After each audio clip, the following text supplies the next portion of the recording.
안녕하세요. 오만사입니다. 제가 사귀던 남자친구가 있었어요. 캠퍼스 커플처럼 정말 친하게 지냈기 때문에 양쪽 집안에서도 잘 알고 있었어요. 남친의 부모님이 중화요리 전문 식당을 운영을 하시다가 자리를 옮겨서 탕수육 전문점으로 탈바꿈하면서 대박이 났습니다. 백짬뽕이라는 신메뉴를 개발을 했는데 그게 메뉴만 해도 4가지나 되었어요. 그것도 맛에 따라서 취향 저격으로 푸짐하게 내와서 인기 만점인데다가 기존의 붉은 짬뽕은 매운맛 가죽 매운맛으로 여러 단계를 두어서 골라먹는 재미와 매운맛 도전을 해서 시간에 다 먹으면 공짜라는 프로모션도 걸어서 난리가 났었었죠. 2시간 이상은 줄 서서 먹어야 했고 순번을 나눠주고 휴대폰으로 연락이 와야 식당 홀로 들어갈 수가 있었어요. 순식간에 밀려드는 사람들 때문에 배달은 아예 포기를 해버렸고 부랴부랴 장사도 잘 되지 않은 옆집 가게까지 대신 임대료를 내줘가면서까지 대기 손님들이 머무를 공간을 만드느라 정신이 없었다고 했습니다. 그런 탓에 제 남자친구는 다니던 회사도 그만두었어요. 남자친구의 부모님이 음식의 맛을 좌우하는 주방을 항상 지키고 있어야 했는데 이런저런 서빙과 돌아가는 상황을 감독해주고 돈 계산까지 믿고 맡길 만한 사람이 필요했거든요. 기존에 있던 직원으로는 감당이 안 된다고 하더라고요. 남친 부모님의 탕수육 전문점이 초대박을 터뜨린 바람에 저는 남친과는 바빠서 얼굴 한번 보기도 힘들었어요. 겨우 가게가 끝나는 새벽이 되어서야 통화를 하곤 했습니다. 제 학교 동창들한테도 소문이 나서 다들 저에게 연락을 해왔어요. 하지만 저는 정작 가게가 바빠서 한 번도 가본 적이 없었어요. 남친이 오지 말라고 했습니다. 너무 비좁은 공간에 손님들이 많이 몰려와서 제가 가봤자 얼굴 한 번도 제대로 못 보고 자리도 따로 만들어줄 수가 없다고 하더라고요. 그래서 그렇게 저와 남친은 일에 지쳐서 힘들어있는 남친과 밤 늦은 시간에 잠깐 통화하는 게 전부였어요. 그런데 금요일 저녁에 갑자기 남친의 어머니한테서 전화가 왔어요. 정인이? 나 수철이 엄마다. 수철이 어머니가 웬일이세요? 지금 바쁘실 텐데요. 응, 그래서 전화했어. 너 지금 집이니? 네.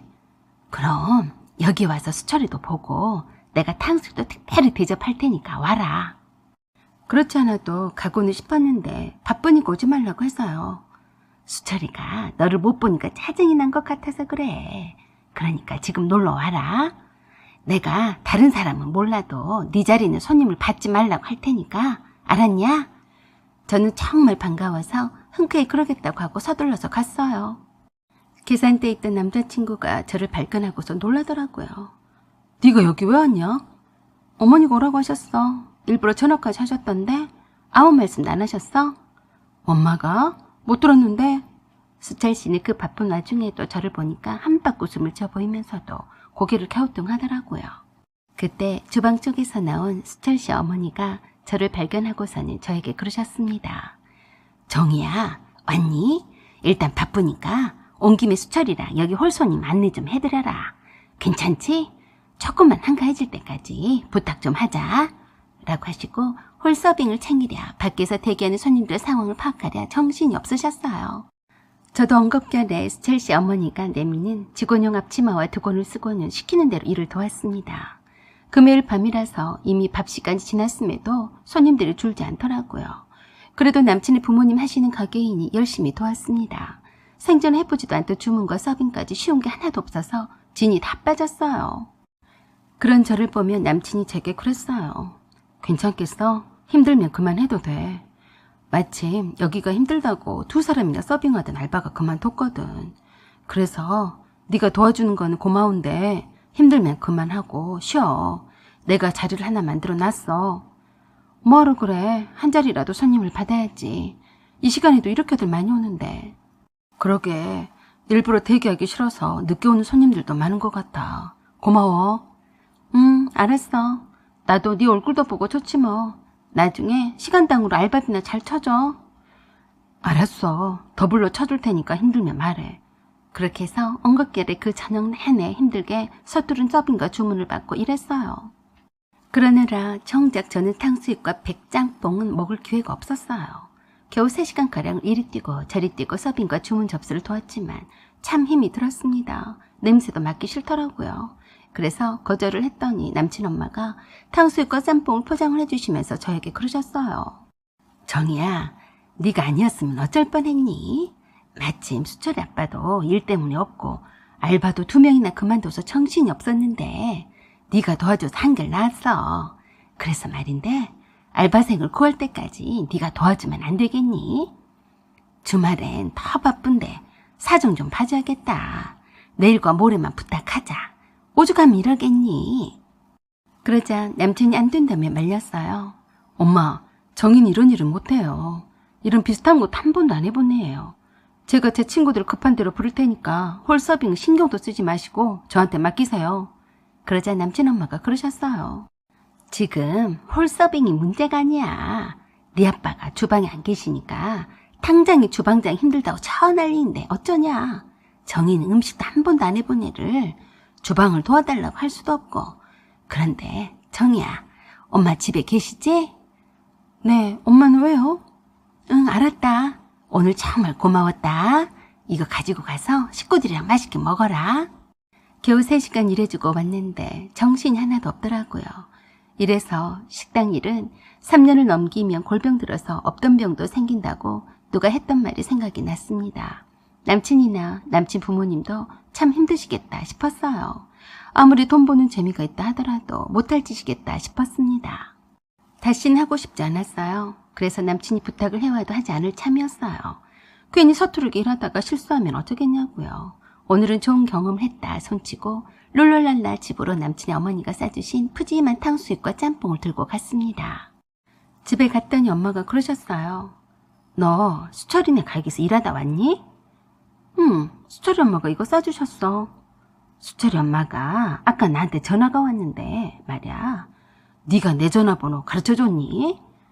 아니, 수철이 엄마가 왜 엄마한테 전화하셨어? 나한테 무턱대고 주말에만 와서 도와달라더라. 엄마한테 그랬단 말이야? 별꼴이네. 아무리 엄마랑 안면이 있다고 해도 사돈이 될 사이인데 그런 부탁을 했다고? 그러게 말이다. 그런데 어찌나 전화기를 붙잡고 사정을 하는데 어떻게 딱 잘라 거절을 하니? 나한테 그러더라. 사돈 같아서 나중에 자식도 나눠갔는데 사회 가게라 생각을 하고 도와달라더라. 전화기를 안 끊는데 어떡하니? 내가 그런 일을 안 해봐서 못하겠다고 했더니 주말에 사람이 없어서 그러니까 부탁을 한다면서 기다리겠다고 하고선 끊어버리더라. 엄마 가지마. 나도 얼떨결에 갔는데 죽는 줄 알았어. 사돈이고 뭐고 그때 가봐야 하는 거지. 다 엄마 없어도 알아서 굴러갔는데 괜히 죽는 소리 하는 거야. 그러면 하지를 말아야지. 그래, 알았다. 내가 미쳤냐? 식당 주방 일을 도와주게. 아니 무슨 그런 부탁을 다 하냐? 내 딸을 부려먹은 것도 억울한데 참 별꼴이다. 저도 남친 엄마가 불쾌했어요. 사돈이면 더 어렵게 알고 그런 부탁은 하지 말았어야죠. 저에게도 놀러 오라더니 일만 시켜 먹었잖아요. 그 다음날 오전에 남친 엄마가 저에게 일찍도 전화를 했습니다. 정희야, 너랑 엄마랑 함께 와서 여기 일 좀 잠깐 도와주면 안 되겠니? 내가 네 엄마한테는 부탁을 드렸다만 혹시 몰라서 그런다. 지금 곧 손님들 몰려올 타임이니까 서둘러서 와주면 안 되겠니?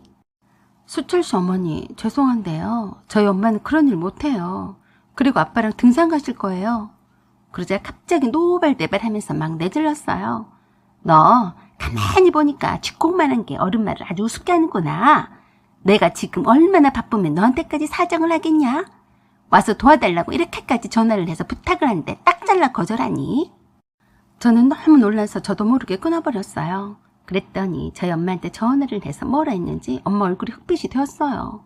엄마는 그냥 전화를 끊어버리셨는데 전화가 불이 나더라고요. 엄마는 기가 막히다며 혀를 내두르셨습니다. 수철이 엄마, 그렇게 안 봤는데 넌 그 집에 시집가면 평생 시달리고 살겠다. 엄마와 제 전화에 돌아가며 전화를 해댔어요. 뻔한 말일 것 같아서 엄마에게도 받지 말라고 했어요. 그리고 제가 수철씨 가게로 찾아갔습니다. 아직 점심 전인데도 손님들이 가게 안에 가득 찼더라고요. 곧바로 수철씨 엄마가 있는 주방으로 갔더니 멋쩍게 웃으면서 그러셨어요. 정희야, 오직 내가 성질이 급했으면 그랬겠냐. 그냥 좋게 말할 때 올 일이지 내 성질을 건드렸니? 라고 하면서 엄마와 함께 온 줄 알고 엄마를 찾더라고요. 엄마는 이쪽으로 오시라고 해라. 그리고 이거 짜장 짬뽕이랑 매운 짬뽕이다. 서빙하고 와라. 그래서 아무 말 않고 그것을 들었다가 홀 중앙에다 냅다 엎었어요. 짜장 국물과 짬뽕 국물이 어우러져서 홀이 난리가 났습니다. 그 소란에 식사를 하던 손님들에게도 국물이 튀기기도 하고 아수라장이 되어버렸어요. 놀라서 뛰쳐나온 수철씨 엄마에게 그랬어요. 어떡하죠? 제가 손이 미끄러워서 그만 놓쳤네요. 그리고 주방으로 가서 짜장과 짬뽕 국물이 가득히 들어있는 큰 통 속에다가 굵은 소금을 팍팍 넣었어요. 그건 다행히도 바빠서 누가 못 봤어요. 그리고 바로 나왔습니다.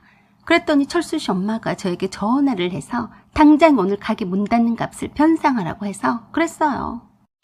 뭘 그걸 가지고 그러세요? 어제 제가 일해준 일당이라고 생각하세요. 제가 시간당 알바비가 꽤 비싸거든요. 라고 하고 끊어버렸습니다. 남친과도 절교 선언을 했어요. 남친은 그때서야 가게고 뭐고 다 필요가 없다며 다 제쳐두고 저한테 쫓아와서 미안하다며 용서를 해달라고 했지만 소용이 없었어요. 그날부터 남친은 가게에서 손을 뗐다고 했습니다.